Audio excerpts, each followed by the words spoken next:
अब आज की सबसे बड़ी खबर जिसका इंतजार आप सबको होगा, क्योंकि अब हम आपको महाराष्ट्र के एक ऐसे गांव में लेकर चलेंगे जिसे आईएसआईएस यानी इस्लामिक स्टेट के आतंकवादियों ने अल शाम घोषित कर दिया है, और जहां रहने वाले सभी लोग भारत के कानून का पालन नहीं करते, बल्कि इस गांव में शरीयत कानून का पालन होता है।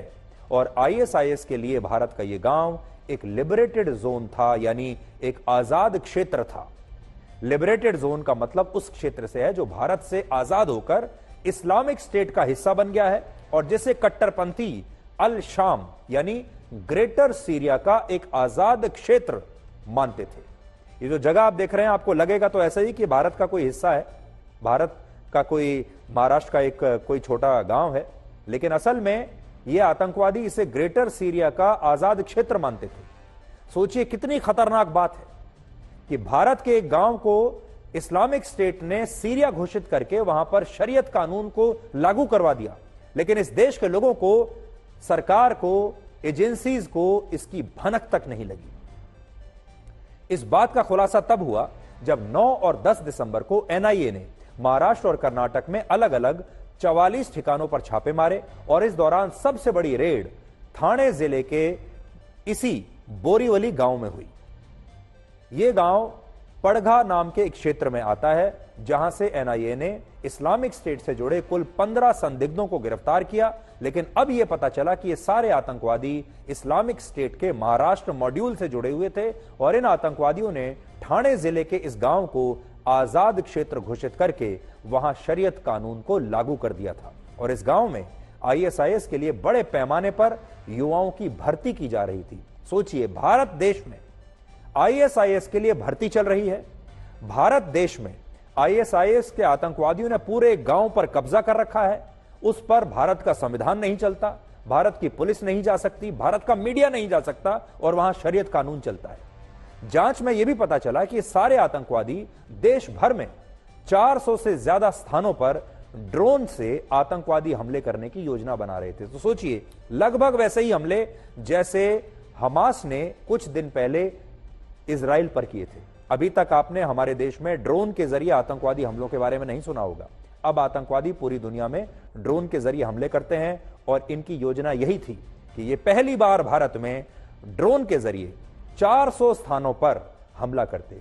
अब देखिए, हम पहले दिन से आपको ये बात बता रहे हैं कि हमास ने जो इजराइल पर किया, अलग अलग जगहों पर उन्होंने हवाई हमले किए, जमीन के रास्ते पर हमले किए। अगर यही कभी भारत में हुआ तो क्या होगा? और यह योजना भारत में बन रही थी, और ये भारत में आतंकवादी संगठन हमास को लेकर भी ये आतंकवादी युवाओं का ब्रेन वॉश कर रहे थे। ये आतंकवादी हमास के भी समर्थक थे, और इनके पास से हमास के झंडे भी मिले।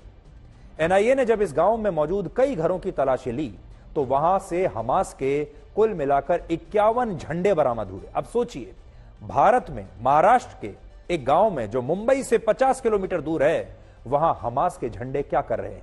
और इस दौरान यह भी पता चला कि इस गांव में हमास के आतंकवादियों को एक हीरो की तरह माना जाता है। सोचिए, अब तक तो हम यही कहते थे, यही सुनते थे कि भारत में इस्लामिक स्टेट के, आईएसआईएस के फुटप्रिंट्स नहीं है, हमारा देश आईएसआईएस से सुरक्षित है। लेकिन इस खबर ने जांच एजेंसियों को भी हैरान कर दिया है, और अब आप समझ सकते हैं कि आईएसआईएस के आतंकवादियों के कदम भारत में पड़ चुके हैं। एनआईए के मुताबिक आईएसआईएस के इस महाराष्ट्र मॉड्यूल का मास्टरमाइंड वही साकिब नाचन है, जिसे वर्ष 2002 और 3 में मुंबई में हुए बम धमाकों के लिए 10 साल जेल की सजा हुई थी, और जो एक जमाने में आतंकवादी संगठन सिमी का सचिव रह चुका है। सोचिए, ये सिमी का सचिव था और एक बड़ा आतंकवादी है, और वर्ष 2017 में ही ये जेल की सजा काटकर बाहर आया था। इससे आपको क्या पता चलता है कि ये जो लोग हैं, इस प्रकार के, ये साकिब नाचन जैसे जो लोग हैं, ये लोग, इन्हें कितने भी वर्ष तक आप जेल में रख लीजिए, ये कभी सुधरेंगे नहीं। कितनी भी लंबी सजा आप जेल में इन्हें दे दीजिए, जब ये जेल से बाहर निकलेंगे, वापस आकर आतंकवाद शुरू करेंगे, दोबारा से भारत के टुकड़े टुकड़े करने की कोशिश करेंगे।